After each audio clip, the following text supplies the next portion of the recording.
Salut à tous, aujourd'hui dans cette vidéo on va parler des achats que je vais faire en bourse au mois de décembre 2024. Alors bien évidemment on va regarder aussi l'état des marchés, comment se situe un petit peu la bourse aujourd'hui et aussi les rendez-vous du mois. Et puis à la fin de cette vidéo je te présente les actions que je vais acheter ce mois-ci. D'ailleurs tu peux en profiter aussi pour mettre un petit like à la vidéo, ça permet de soutenir la chaîne et je te remercie grandement. Alors si on regarde déjà dans un premier temps, pour rappel, ici je vais pas faire une analyse complète des actions dans cette vidéo, j'explique vraiment simplement mes achats pour le mois de décembre 2024. Et je rappelle que je défends l'investissement long terme sur la chaîne, je ne fais pas du tout de trading. Et puis je le rappelle comme d'habitude aussi dans chaque vidéo, je ne fais pas de conseils en investissement, c'est hyper important que tu ailles faire tes propres recherches si tu souhaites analyser des entreprises, si tu souhaites aussi investir dans des entreprises. Alors si on regarde déjà dans un premier temps, eh bien l'état du marché, là c'est le S&P 500, donc un indice hyper connu sur l'année 2024, donc là on arrive presque à la fin de l'année 2024 évidemment, et donc on est à 6000 points et on était en début d'année à 4700 points. Donc là, franchement, c'est une excellente année en bourse quand même. On a gagné plus de 1000 points sur une année. Donc c'est vraiment une super performance, notamment pour ceux peut-être qui ont commencé à investir en début d'année. Bon, alors après, faut rester les pieds sur terre, ça va pas être tout le temps comme ça. Forcément, on verra comment sera fait 2025. Peut-être que ce sera pareil que 2024, ou pas d'ailleurs. Peut-être que ce sera une mauvaise année en bourse. Mais en tout cas, on peut vraiment applaudir cette belle année qu'on a pu faire ensemble en 2024 et il faut quand même trouver les points positifs. Alors évidemment, on a eu une correction un petit peu en avril, on a eu une correction en août, d'ailleurs on a eu ce lundi noir qu'on avait eu ensemble, et puis après, là on est quand même bien reparti avec des légères corrections à chaque fois, et là on est quand même encore à des plus hauts, un mois après la vidéo que j'ai pu faire d'ailleurs en octobre, et il y a un mois on était autour des 5800 points, et là on est à 6000 points, donc on a gagné quand même 200 points de plus, ce qui est quand même énorme. Alors si on regarde déjà maintenant aussi les projections, donc le forward PE, notamment des méga caps, donc c'est la courbe qui est en rose ici, et les méga caps, donc c'est Alphabet, Amazon, Apple, Meta, Microsoft, Netflix, Nvidia, Tesla, et donc on voit quand même la petite courbe là qui remonte autour d'un forward PE en projection à 30. Si on regarde par rapport au mois précédent quand j'ai fait la vidéo en octobre, eh bien il y a un mois on était plutôt autour des 28 à peu près.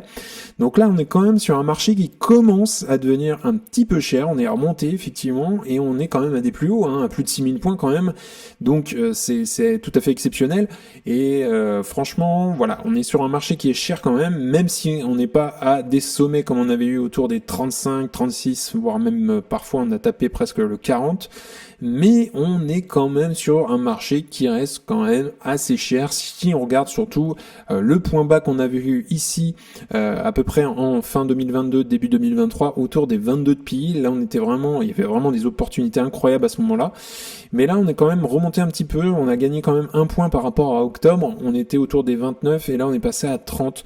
Donc voilà, on est un marché cher, mais pas non plus hyper et surévalué et dangereux, je dirais. Alors si on regarde les rendez-vous du mois maintenant, il va falloir suivre, eh bien c'est la dernière, c'est le rendez-vous de la Fed évidemment. Cette réunion va être assez importante les 17 et 18 décembre, puisqu'on aura certainement encore une autre baisse des taux d'intérêt, et donc on suivra ça bien évidemment ensemble sur la chaîne. Alors évidemment on en a eu une le 6 et le 7 novembre dernier, ils avaient entamé leur première baisse des taux d'intérêt, d'ailleurs il était temps, le 17 et 18 septembre, et là ils sont en train de continuer. Alors ça sera fortement probable que ça soit une baisse de 25 points et pas de 50 points. Ils vont rester assez prudents, je pense, s'ils font cette baisse-là. Alors, si on regarde maintenant, eh bien, quelques indicateurs de l'économie américaine, notamment les taux d'intérêt pour savoir justement où on en est, et puis aussi l'inflation, c'est assez important. Alors, si on commence déjà par l'inflation aux États-Unis, on voit quand même qu'on est un petit peu reparti. On était sur une belle pente descendante, quand même. On voit les effets de la politique monétaire de la Fed, mais on est quand même reparti un tout petit peu entre septembre et octobre. On était à 2,4 en septembre et pour le mois d'octobre, on est reparti à 2,6%. Alors si on regarde les projections un petit peu, quand même, en décembre, on serait à 2,3%. Et voilà, ça n'a pas changé, si vous pouvez regarder dans les autres vidéos, mais on est autour de 2%, et c'est l'objectif de la Fed, de revenir à une inflation à 2% pour le premier trimestre 2025. Donc dans quelques mois, on devrait retourner à quelque chose de plus normal, entre guillemets, même si là, on a eu une reprise un petit peu de l'inflation, et ça peut peut-être faire peur un petit peu au marché, mais je pense qu'il n'y a pas d'inquiétude quant à l'objectif de revenir aux 2%. Alors si on regarde maintenant, l'évolution des taux d'intérêt, donc je le rappelle, on était quand même sur un plafond à 5,5. On est tombé à 5 le 18 septembre. On a fait une baisse de 25 points, donc là un peu plus modéré, le 7 novembre dernier, autour des 4,75, donc dans la fourchette. Et on aurait éventuellement, comme je le disais, du coup le 17 et 18 décembre, une nouvelle baisse lors de la prochaine réunion de 25 points logiquement, et on arriverait donc pour la fin de l'année 2024 à une fourchette de 4,5. Donc on aura perdu un point de pourcentage évidemment en quelques mois, donc sur l'année 2024. Et puis évidemment on aura de nouvelles baisses qui vont être plus modérées aussi, et normalement dans un an on y serait autour des 375% de taux d'intérêt. Donc voilà. Évidemment, on suivra bien évidemment ça ensemble sur la chaîne. Alors maintenant, on va regarder les actions que je vais acheter en bourse au mois de décembre 2024. Et la première, évidemment, c'est Celsius. J'en parle beaucoup en ce moment. C'est une action que j'achète évidemment au fur et à mesure. Donc je l'achète vraiment doucement pour construire ma position dans le temps et pas tout acheter d'un coup, puisque c'est une action qui est quand même très volatile et qui est quand même assez jeune. Et donc évidemment, ça fluctue pas mal en bourse. Et si on regarde le prix aujourd'hui, on est autour des 28 dollars l'action. Donc on a eu un point bas il y a quelques semaines autour des 25 dollars. Et moi j'ai commencé à l'acheter sous à peu près les 31 dollars. Et donc évidemment je continue de renforcer pour le mois de décembre bien ma position. Et mon prix d'achat est autour des 31 dollars. Donc si on regarde évidemment Celsius en ce moment, donc c'est une entreprise en termes de qualité. C'est pas évidemment exceptionnel partout, puisque c'est une entreprise de croissance encore. Évidemment, si on regarde rien que le free cash flow, eh bien ça fait que 2 ans maintenant qu'ils sont dans le positif. Mais en tout cas, ils sont en bonne voie. Si on regarde la croissance du chiffre d'affaires, elle est assez exceptionnelle quand même. On verra évidemment l'évolution entre 2024 et 2023, mais rien qu'entre 2022 et 2023, ils ont fait quand même un plus 100% sur le chiffre d'affaires. Le ROCE, il est en train de progresser et dans le bon sens, puisqu'on arrive autour des 10% de ROCE. Si on regarde en termes de dette, free cash flow, il n'y a pas de problème de dette dans l'entreprise. Évidemment, vu que c'est une entreprise assez jeune encore, évidemment, il y a besoin parfois de grossir un petit peu le capital, et donc on a un peu d'émission d'actions, même si ça a tendance quand même à stagner, si on regarde depuis à peu près 2020, mais on a eu une grosse partie qui a été faite surtout entre 2014 et 2019. Et puis évidemment la marge du free cash flow, donc elle s'améliore au fur et à mesure, puisque 2023 on était autour des 9%, 15% pour l'année 2022, et avant ils étaient en négatif puisqu'ils gagnaient pas d'argent, donc évidemment voilà, c'est ce qui explique sur la moyenne sur 5 ans on était à moins 0,73. Donc c'est une entreprise moi que je trouve très intéressante aujourd'hui d'après mes recherches bien évidemment, et je l'achèterai tant qu'elle sera autour des 31 dollars et sous les 31 dollars bien évidemment, et je construis ma position sur le long terme. Deuxième action, ça va être Enphase encore. Évidemment, c'est une entreprise qui a pas mal chuté, si on regarde quand même depuis le mois d'octobre, depuis surtout, je dirais novembre, avec l'élection de Donald Trump, et on est quand même passé en quelques mois, on était autour des 120, et aujourd'hui on est tombé à 60, et on est quand même remonté.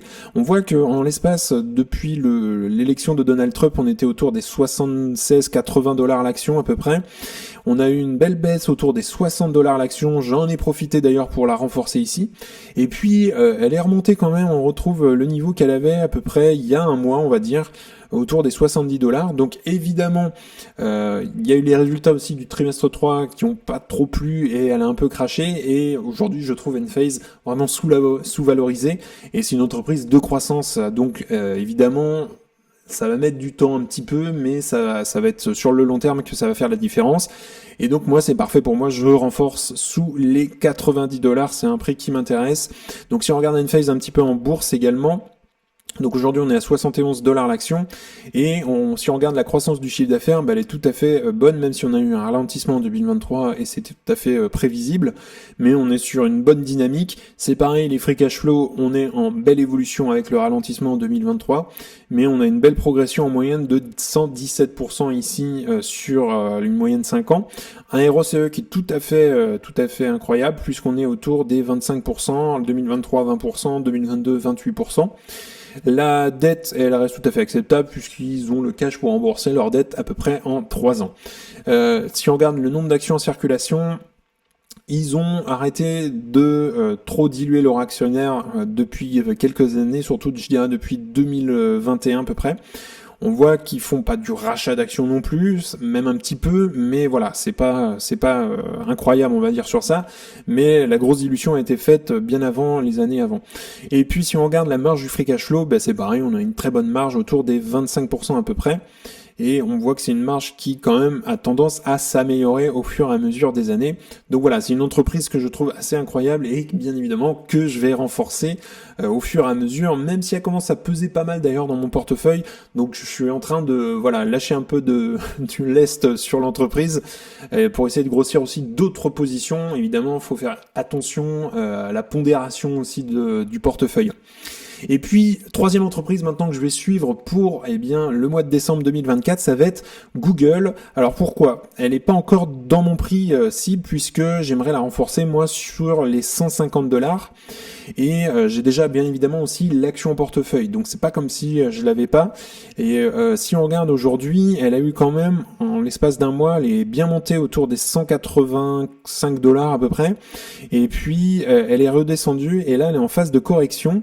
Elle est tombée sur les 164, donc on est à peu près, il faudrait une baisse de 11%, je l'ai noté du titre, pour qu'elle retombe sur quelque chose d'intéressant pour moi, bien évidemment, d'après mes analyses. Alors l'action elle baisse en ce moment, surtout depuis quelques semaines, notamment avec la polémique autour de Google Chrome aux États-Unis, un démantèlement de Chrome, etc. Donc forcément ça joue et il y a un peu de peur et l'action est en train de corriger. Alors évidemment, on ne sait pas comment Google va repartir, est-ce que ça va être à la hausse ou est-ce que ça va être à la baisse dans les mois à venir ? Et ça on peut pas le savoir, mais vu qu'elle est pas si loin de mon prix cible, évidemment je vais la suivre en décembre puisqu'elle est pas si loin des $150 et si elle a bien touché les $150, je vais pas mal miser sur Google encore et remettre un petit peu de cash sur l'entreprise. Alors si on regarde Google également en bourse, comment ça se comporte, on est à 168 ici et en termes de critères de qualité, c'est une entreprise qui est quand même assez incroyable puisqu'on a une croissance annuelle du chiffre d'affaires d'environ 17% par an. On a une croissance annuelle des free cash flow d'environ 25% par an, un ROCE assez incroyable aussi et puis qui tend aussi à s'améliorer au fur et à mesure des années quand même. On le voit très clairement sur 10 ans et on était à 21% en 2023. Si on regarde en termes de dette net free cash flow, on voit qu'ils n'ont pas de problème de dette, ils peuvent largement rembourser leur dette rapidement. Et si on regarde les actions en circulation, vu que c'est une entreprise qui est quand même par rapport à Enphase ou Celsius que j'ai montré avant, qui est quand même bien plus mature, ils font du rachat d'actions aujourd'hui environ 2 à 3% par an. Et puis enfin, on a quand même une superbe marge du free cash flow autour des 22%. Donc voilà, ça se maintient, même ça s'améliore, même si c'est un peu baissé en 2022, c'est reparti un peu en 2023, mais on a une marge du free cash flow qui est quand même assez incroyable. Donc pas de problème sur l'aspect qualitatif de Alphabet, c'est une très bonne entreprise et c'est pour ça que j'aimerais la renforcer en décembre si elle continue évidemment de corriger en bourse autour des $150. Alors ensuite, quatrième achat du mois, évidemment, ça va être l'ETF S&P 500 de chez Vanguard. J'en parle tous les mois puisque c'est un achat que je fais tous les mois sans me poser de questions. Ça fait partie de ma stratégie d'investir et de m'exposer surtout sur les 500 plus grandes entreprises du marché américain. Alors le ticker c'est VUSA et donc j'achète vraiment en DCA chaque mois et on voit très clairement la performance du S&P 500 ici. Ça va certainement fluctuer sur le court terme. Et on le voit d'ailleurs si on investit au point le plus haut ici et après on se retrouve avec du négatif forcément sur sa performance. Mais en fait ce qui fait la différence c'est en dégrossissant le graphique au fur et à mesure et c'est le long terme et on le voit très clairement que on est gagnant si on tient dans le temps. Et on le voit très clairement sur cette performance 1926-2020 du S&P 500. Si on investit sur une journée à peu près, on a 56% de chances d'être positif en ayant investi sur cet indice-là, et plus on avance dans le temps, c'est le long terme qui fait la différence. Déjà au bout de 5 ans, on passe à 88%, et puis au bout de 20 ans, on passe quand même à 100% de chance d'être positif. Si on a investi pendant 20 ans sur le S&P 500, on est 100% de chance d'être positif, et donc évidemment de faire grossir notre capital qu'on aurait investi d'ailleurs sur cet indice-là, donc le S&P 500. Donc voilà, j'en parle pas plus, ça fait partie de mes achats en début de mois sans me poser de questions, ça me permet aussi d'équilibrer mon portefeuille et puis de limiter aussi un petit peu les risques certainement aussi sur mon portefeuille. Alors également, si tu as des actions à me suggérer, n'hésite pas à écrire tout ça en commentaire et je pourrais éventuellement la rajouter à ma liste et en faire une future vidéo, et puis en même temps ça permet de faire avancer toute la communauté ensemble. Également, également, si tu souhaites accéder bien à You Can Invest App, donc c'est le premier lien en description, bien tu auras accès dans ton espace membre à ma watchlist, donc avec les objectifs de prix. Également, tu auras accès aux best stocks, donc c'est les meilleures actions à détenir dans ton portefeuille avec 6 critères de qualité. Également, tu pourras faire un discount cash flow, donc estimer le juste prix à payer pour une action. Et puis également à du coaching pour évidemment analyser ensemble bien une action, ton portefeuille et avancer beaucoup plus sereinement dans tes investissements. Également, si tu souhaites accéder à FastGraph, c'est un des sites que j'utilise pour analyser les actions, bien tu as 25% lors de l'inscription, donc le lien est également dans la description. En tout cas, on en a fini pour aujourd'hui. N'hésite pas à liker la vidéo, à t'abonner, ça fera grandir la communauté et puis ça me soutient. Si tu souhaites regarder une autre vidéo, tu peux cliquer juste ici. En tout cas, je te souhaite une excellente journée et à bientôt pour une prochaine vidéo. Salut!